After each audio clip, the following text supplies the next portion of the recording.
the Writing Community Chat Show Advent Christmas Calendar.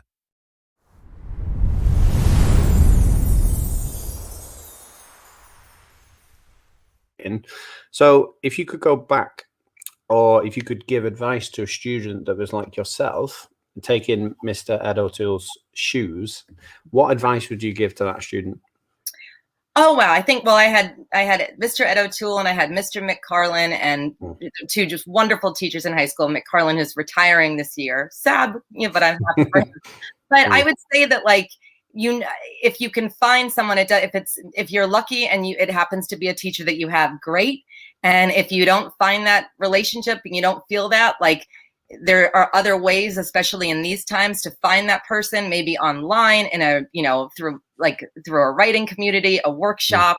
But I just think it helps so much to know that you need someone to believe in you. And I think, and again, I just feel very lucky that I had these teachers that were so supportive. But I look back and think, yeah. And if I didn't have them, but I heard other people raving about them, which I always did, I would have marched down the hall and knocked on the door and said, hey, So yeah, I feel like that was just something I've done back then too. I cold called a magazine when I was in high school, and this woman answered, Linda Friedman, another mentor. And at the time, I'm a kid on Cape Cod, nothing. And she picks up and I'm like, I want to know how to be a journalist. And Linda actually talks to me and helps me.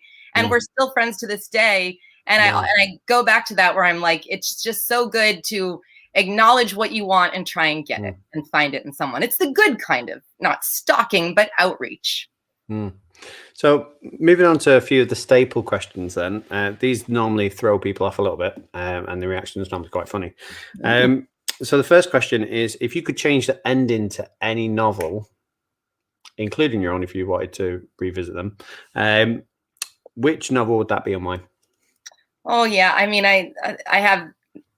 this is a good question because you're right. I hate myself for saying it, but in the sick way, I wanted Hannibal and Clarice to, be together and fix each other. I feel like a lot of my writing comes from that, liking his intelligence and hating his actions and his sickness, and thinking how different intelligence and honesty are, and goodness, and how so often we mix them all up and no, there's someone so smart and so messed up. So yeah, I mean, Thomas Harris is a great choice there. And I suppose I'm going to link to, I've got a question from our host who should be here, but he's got a concussion, but he's well enough to type a question. So I'm going to ask it because it kind of links in. So it says, what will you write after the series ends? And will you stick with this genre or explore something else? Now, I suppose that does tie into Thomas Harris because obviously he wrote 4 books.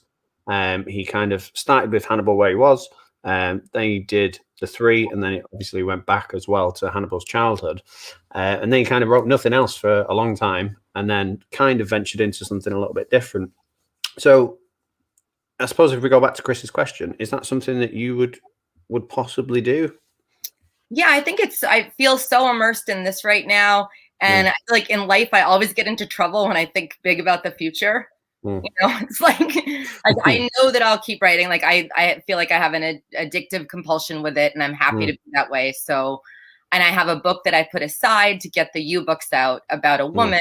And that's, I don't know, it's a love story, not in the same vein of these, with bad things happening. So yeah, I'm excited to go back into that. And then beyond that, I'm like, oh, the fun is not knowing. And I look at things that I said a long time ago, which you've probably seen looking at interviews. And it's so funny when we start saying, well, I'm going to do this and that. And you're like, idiot, you didn't know. I don't know.